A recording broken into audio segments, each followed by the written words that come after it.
श्रीगणेशाय नमः। श्रीगोपीजनवल्लभाय नमः। श्रीमद्भागवत महापुराण पंचम स्कंद 24वां अध्याय।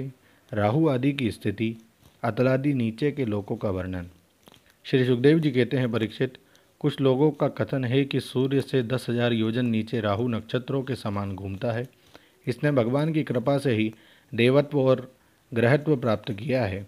स्वयं ये सिंहिका का पुत्र असुराधम होने के कारण किसी प्रकार इस पद के योग्य नहीं है। इसके जन्म और कर्मों का हम आगे वर्णन करेंगे।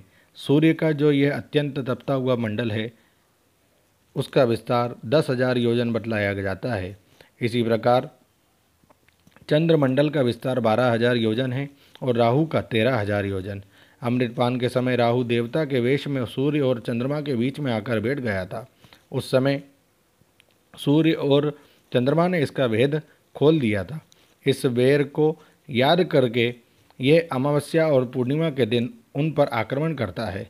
ये देखकर भगवान ने सूर्य और चंद्रमा की रक्षा के लिए उन दोनों के पास अपने प्रिय आयुध सुदर्शन चक्र को नियुक्त कर दिया है। वह निरंतर घूमता रहता है, इसलिए राहु उसके असह्य तेज से उद्विग्न और चित्त होकर मुहूर्त मात्र उनके सामने टिककर फिर सहसा लौट आता है। उसके उतनी देर उनके सामने ठहरने को ही लोग ग्रहण कहते हैं। राहु से 10,000 योजन नीचे सिद्ध, चारण और विद्याधर आदि के स्थान है। उनके नीचे जहाँ तक वायु की गति है और बादल दिखाई देते हैं, अंतरिक्ष लोक है। यह यक्ष, राक्षस, पिशाच, प्रेत और भूतों का विहार स्थल है। उससे नीचे 100 योजन की दूरी पर यह पृथ्वी है, जहाँ तक हंस, गिद्ध, बाज और गरुड़ आदि प्रधान पक्षी उड़ सकते हैं, वहीं तक इसकी सीमा है। पृथ्वी के विस्तार और स्थिति आदि का वर्णन तो हो ही चुका है। इसके भी नीचे अतल, वितल, सुतल, तलातल, महातल, रसातल और पाताल नाम के 7 विवर भूगर्भ स्थित विल या लोक है। ये एक के नीचे एक 10,000 योजन की दूरी पर स्थित है और इनमें से प्रत्येक की लंबाई चौड़ाई भी 10,000 योजन ही है। ये भूमि के बिल भी एक प्रकार के स्वर्ग ही है। इनमें स्वर्ग से भी अधिक विषय भोग, ऐश्वर्य, आनंद, संतान सुख और धन संपत्ति है। यहाँ के वैभवपूर्ण भवन, उद्यान और क्रीड़ा स्थलों में दैत्य, दानव और नाग तरह तरह की मायामयी क्रीड़ाएं करते हुए निवास करते हैं। वे सब गृहस्थ धर्म का पालन करते हैं, गृहस्थ धर्म का पालन करने वाले हैं। उनके स्त्री, पुत्र, बंधु बांधव और सेवक लोग उनसे बड़ा प्रेम रखते हैं और सदा प्रसन्नचित रहते हैं। उनके भोगों में बाधा डालने की इंद्रादि में भी सामर्थ्य नहीं है। महाराज, इन विलों में मायावी मैदानव की बनाई हुई अनेकों पुरियाँ शोभा से जगमगा रही है, जो अनेक जाति की सुंदर सुंदर श्रेष्ठ मणियों से रचे हुए चित्र विचित्र भवन, परकोटे, नगर द्वार, सभा भवन, मंदिर, बड़े बड़े आंगन और ग्रहों से सुशोभित है तथा जिनकी कृत्रिम भूमियों फर्शों पर नाग और असुरों के जोड़े एवं कबूतर, तोता और मैना आदि पक्षी किलोल करते रहते हैं। ऐसे पातालाधिपतियों के भव्य भवन उन पुरियों की शोभा बढ़ाते हैं। वहाँ के बगीचे में अपनी शोभा से देवलोक के उद्यानों की शोभा को मात करते हैं। उनमें अनेकों वृक्ष हैं, जिनकी सुंदर डालियाँ फल फूलों के गुच्छों और कोमल कोपलों के भार से झुकी रहती है तथा जिन्हें तरह तरह की लताओं ने अपने अंग पाश से बांधा रखा है। वहाँ जो निर्मल जल से भरे हुए अनेकों जलाशय हैं, उनमें विविध विहंगों के जोड़े विलास करते रहते हैं। इन वृक्षों और जलाशयों की सुषमा से वे उद्यान बड़ी शोभा पा रहे हैं। उन जलाशयों में रहने वाली मछलियाँ जब खिलवाड़ करती हुई उछलती है, तब उनका जल हिल उठता है। साथ ही जल के ऊपर उगे हुए कमल, कुमुद, कुवलय, कल्हार, नील कमल, लाल कमल और शतपत्र कमल आदि के समुदाय भी हिलने लगते हैं। इन कमलों के वनों में रहने वाले पक्षी अविराम क्रीड़ा कौतुक करते हुए भांति भांति की बड़ी मीठी बोली बोलते रहते हैं, जिसे सुनकर मन और इंद्रियों को बड़ा ही आह्लाद होता है।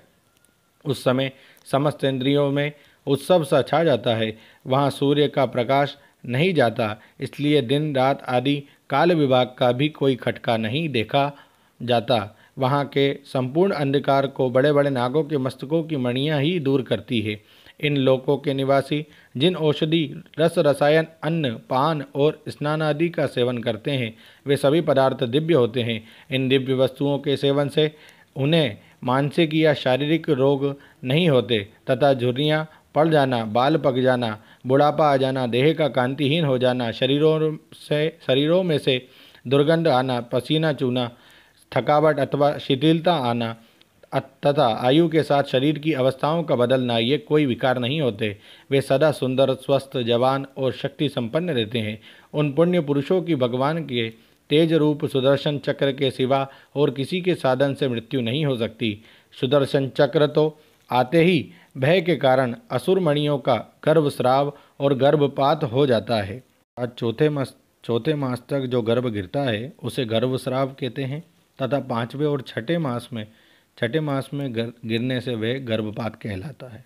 तल्लोक में मैदानव का पुत्र असुर बल रहता है। उसने 96 प्रकार की माया रची है। उनमें से कोई आज भी मायावी पुरुषों में पाई जाती है।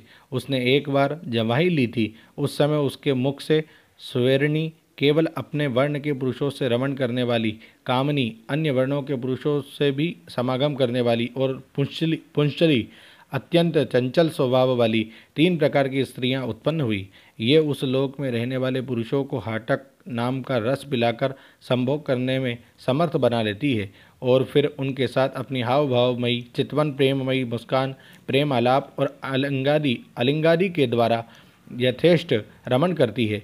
उस हाटक रस को पीकर मनुष्य मदान्ध सा हो जाता है।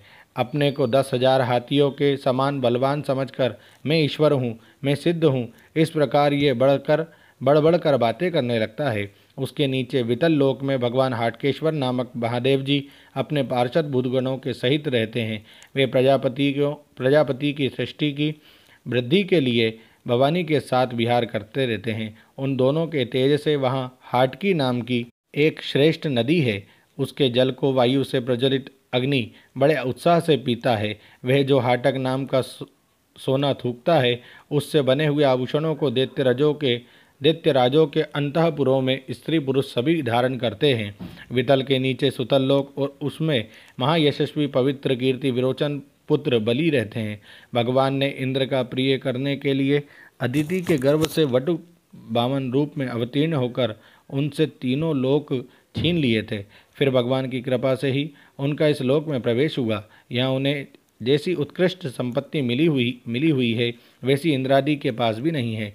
अतः वे उन्हीं पूज्यतम प्रभु की अपने धर्माचरण द्वारा आराधना करते हुए यहाँ आज भी निर्भयता पूर्वक रहते हैं। राजन, संपूर्ण जीवों के नियंता और आत्मस्वरूप परमात्मा भगवान वासुदेव जैसे पूज्यतम पवित्रतम पात्र के आने पर उन्हें परम श्रद्धा और आदर के साथ स्थिर चित्त से दिए हुए भूमिदान का यही कोई मुख्य फल नहीं है कि बलि को सुतल लोक का ऐश्वर्य प्राप्त हो गया। ये ऐश्वर्य तो अनित्य है, किंतु वह भूमिदान तो साक्षात मोक्ष का ही द्वार है।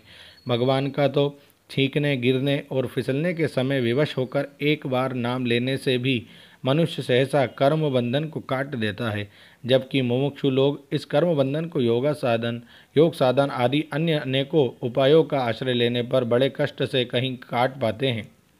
अतएव अपने संयमी भक्तों और ज्ञानियों को स्वरूप प्रदान करने वाले और समस्त प्राणियों के आत्मा श्री भगवान को आत्मा भाव से किए हुए भूमिदान का ये फल नहीं हो सकता। भगवान ने ये यदि बलि को उसके सर्वस्वदान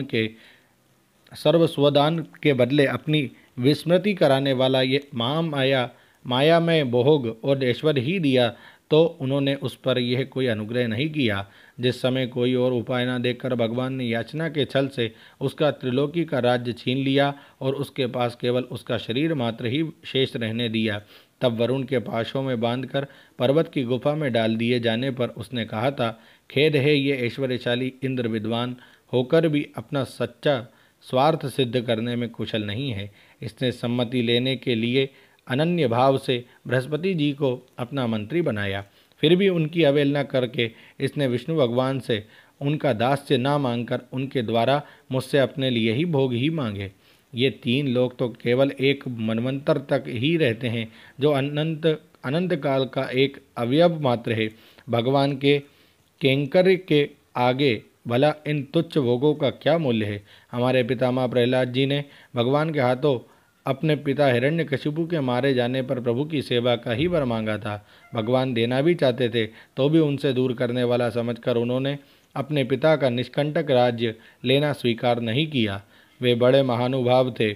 मुझ पर तो ना भगवान की कृपा ही है और ना मेरी वासनाएं की ही शांत हुई है। फिर मेरे जैसे कौन पुरुष उनके पास पहुंचने का साहस कर सकता है। राजन, इस बलि का चरित्र हम आगे अष्टम स्कंद में विस्तार से कहेंगे। अपने भक्तों के प्रति भगवान का हृदय दया से भरा रहता है। इसी से अखिल जगत के परम पूजनीय गुरु भगवान नारायण हाथ में गदा लिए सुतल लोक में राजा बलि के द्वार पर सदा उपस्थित रहते हैं। एक बार जब दिग्विजय करता हुआ घमंडी रावण वहां पहुंचा, तब उसे भगवान ने अपने पैर के अंगूठे की ठोकर से ही लाखों योजन दूर फेंक दिया था।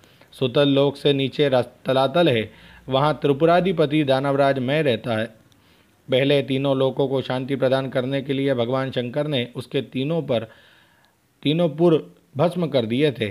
फिर उन्हीं की कृपा से उसे यह स्थान मिला। वह मायावियों का परम गुरु है और महादेव जी के द्वारा सुरक्षित है, इसलिए उसे सुदर्शन चक्र से भी कोई भय नहीं है। वहाँ के निवासी उसका बहुत आदर करते हैं। उसके नीचे महातलवी कद्रु से उत्पन्न हुए अनेक सिरों वाले सर्पों का क्रोधवश नामक एक समुदाय रहता है। उनमें कुहक, तक्षक, कालीय और सुषेण आदि प्रधान हैं। उनके बड़े बड़े फन हैं। वे सदा भगवान के वाहन पक्षीराज गरुड़ जी से डरते रहते हैं, तो भी कभी कभी अपने स्त्री, पुत्र, मित्र और कुटुंब के संग से प्रमत्त होकर विहार करने लगते हैं। उसके नीचे रसातल में पणी नाम के दैत्य और दानव रहते हैं। ये निवात, कवच और काले और हिरण्यपुर वासी भी कहलाते हैं। इनका देवताओं से विरोध है।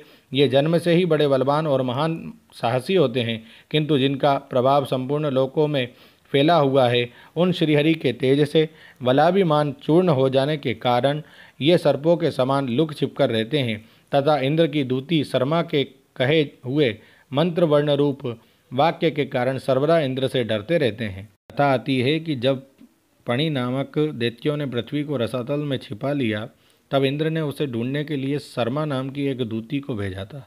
शर्मा से दैत्यों ने संधि करनी चाहिए, परंतु शर्मा ने संधि न करके इंद्र की स्तुति करते हुए कहा था, हता इंद्रेण प्रणवा शयध्वम पणिगण, तुम इंद्र के हाथ से मरकर पृथ्वी पर सो जाओ। इसी शाप के कारण उन्हें सदा इंद्र का डर लगा रहता है। रसातल के नीचे पाताल है। वहाँ शंख, कुलिक, महाशंख, श्वेत, धनंजय, धृतराष्ट्र, शंखचूड़, कंबल, अश्वतर और देवदत्त आदि बड़े क्रोधी और बड़े बड़े फनों वाले नाग रहते हैं। इनमें वासुकी प्रधान है।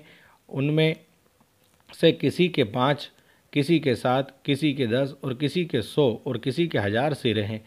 उनके फनों की दमकती हुई मणियाँ अपने प्रकाश से पाताल लोक का सारा अंधकार नष्ट कर देती है। ओम नमो भगवते वासुदेवाय। श्री कृष्णा श्री राधा कृष्णार्पणमस्तु।